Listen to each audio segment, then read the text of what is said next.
I had just purchased a subscription to you guys to avoid the sensationalism, yellow journalism, clickbait, and so forth. I'd been sold on the theory that a newspaper that has a steady stream of income from subscriptions would be safe from that. What a joke.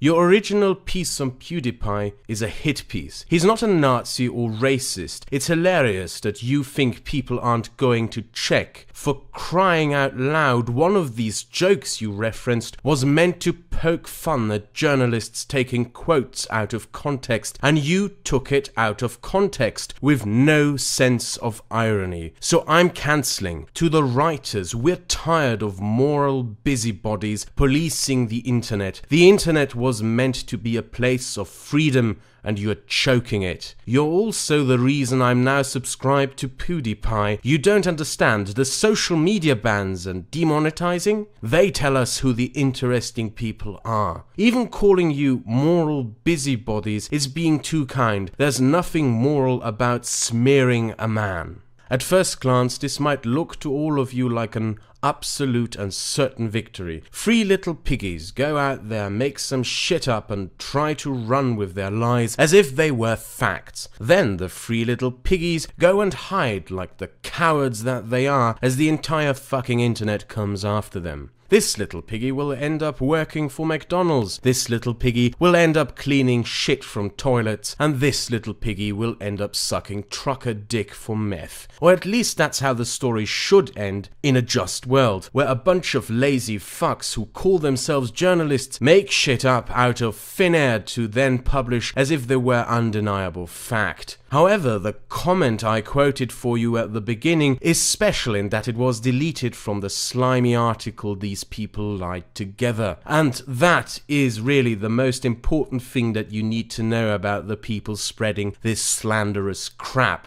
They don't give a shit. They don't care that you caught them lying. They don't care that the world's largest online community knows they are lying, and they don't care that the internet is calling them out. You are not dealing with some idiots here who got caught lying and now have to shrivel together like a cock in the Arctic to pathetically quivel up some apology, because in their minds, these people are right, no matter how much reality disagrees with them. You are dealing with a closed mind here. People who have come to the conclusion prior to making any investigation or inquiry into a matter that they have made a judgment of, even though you would expect a journalist to do those very fucking things. And their behavior on the internet has so far underlined that fact.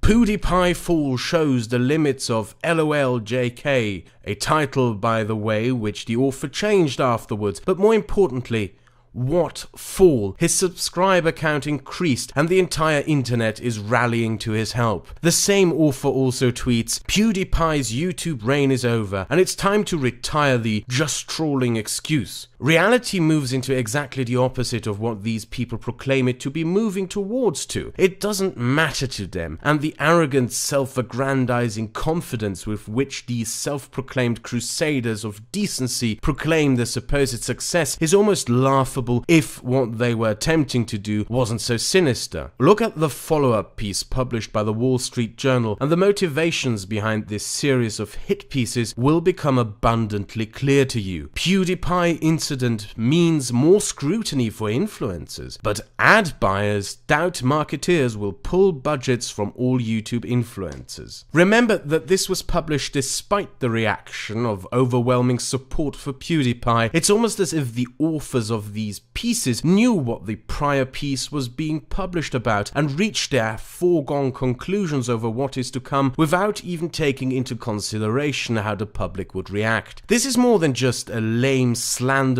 hit piece. It is an attempt to undermine the very basis upon which YouTube has been built, to be an open platform for all sorts of creators to express and share their creative potential. PewDiePie just showed every brand why influencers are dangerous, from Forbes magazine. When did fascism become cool? PewDiePie's antics are the thin end of the wedge. A white guy with a net worth of 124 million making poor brown people hold up a sign calling for genocide is pure banter, isn't it? From The Independent.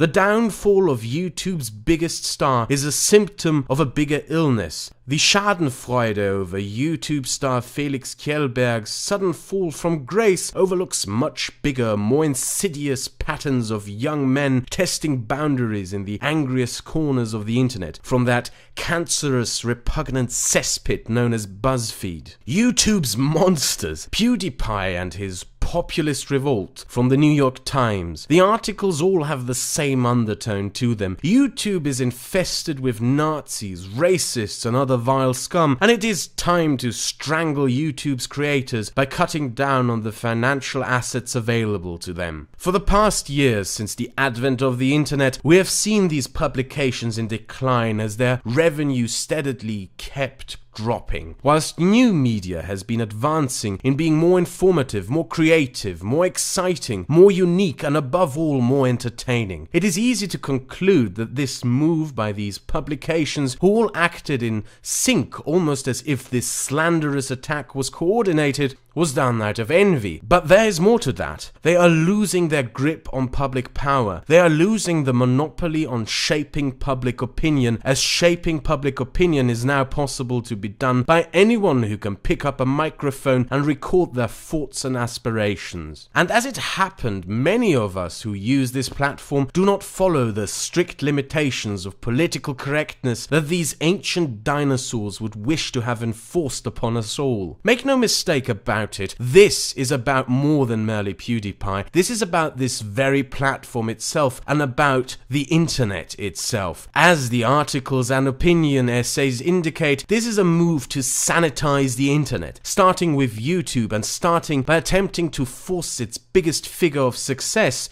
to his knees. Think of every channel you enjoy on this platform, the entertainers, the comedians, the educators, the artists, the provocateurs, the commentators, the scholars. Think of every person on this channel who you have ever watched and enjoyed. All of this is to be replaced with the glorious vision of YouTube that these people wish upon us. 24/7 BuzzFeed questions stereotype A has for stereotype B nonsense, squeaking gibberish lectures on how you are not allowed to have fun and childly friendly cuddly crap. A sanitized YouTube with no controversy, no boundary breaking creativity and expression, just pure monotonous boredom forever and ever. Not because it sells, but because the self-proclaimed prophets of decency proclaim that it sells and should be sold in the name of decency, and because Ratty McWeaselface thinks it's good.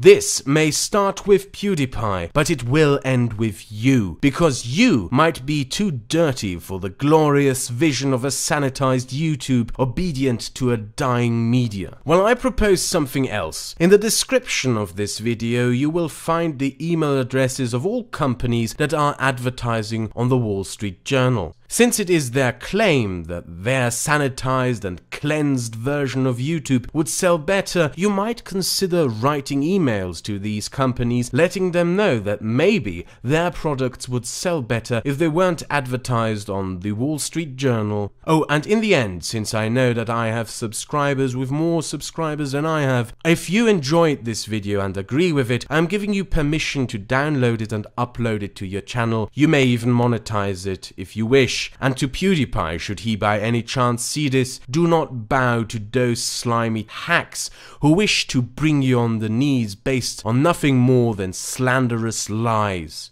Have a nice day.